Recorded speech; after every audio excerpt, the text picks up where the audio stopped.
Nyimara kumenya aya makuru ko burya mu ngabo z'u Rwanda RDF habarizwamo umuzungu umwe rukumbi bita Major Thomas Ritchie, byahise binera gukusanya inyandiko zitandukanye no gusoma inkoranyamagambo zihariye zivuga ku byihariye muri RDF. Nibwo nahise negura iki kiganiro cyihariye tugomba kugaruka kuri uyu muzungu wa mbere ubarizwa mu ngabo z'u Rwanda RDF.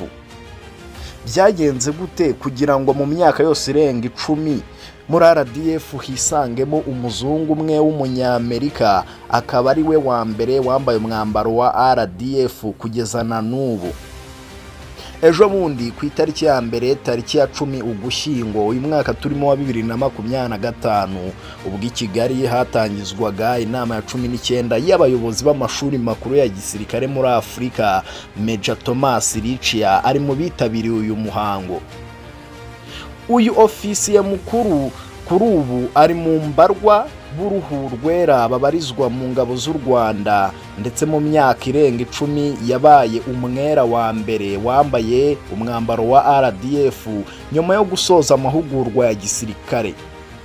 Ku itariki 19 Ugushyingo muri 2012 nibwo uyu muzungu Major Ritchie yinjiye muri RDF nka Lieutenant nyuma yo gusoza amahugurwa agenewe abasirikare bo ku rwego rw'abofisiye cyangwa se officer cadete.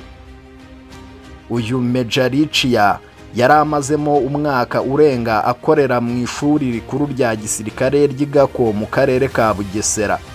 Icyo gihe muri 2012 yari kumwe na bagenzi be b'Abanyarwanda babarirwa muri 307, hari harimo na 27 b'igitsina gore. Ndetse uyu muzungu wa mbere ubarizwa muri RDF yashimiwe nk'uwitwaye neza kurusha abandi muri icyo gihe cyose cy'amasomo bari bariho y'abofisiye ba kadete.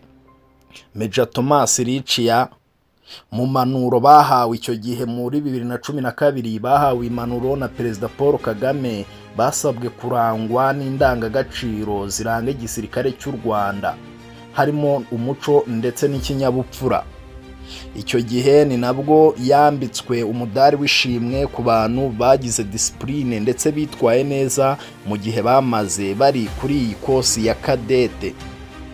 Ayo niyo mateka yihariye ku muzungu wa mbere ubarizwa mu gisirikare cy'u Rwanda, Major Ritchie. Turabashimiye.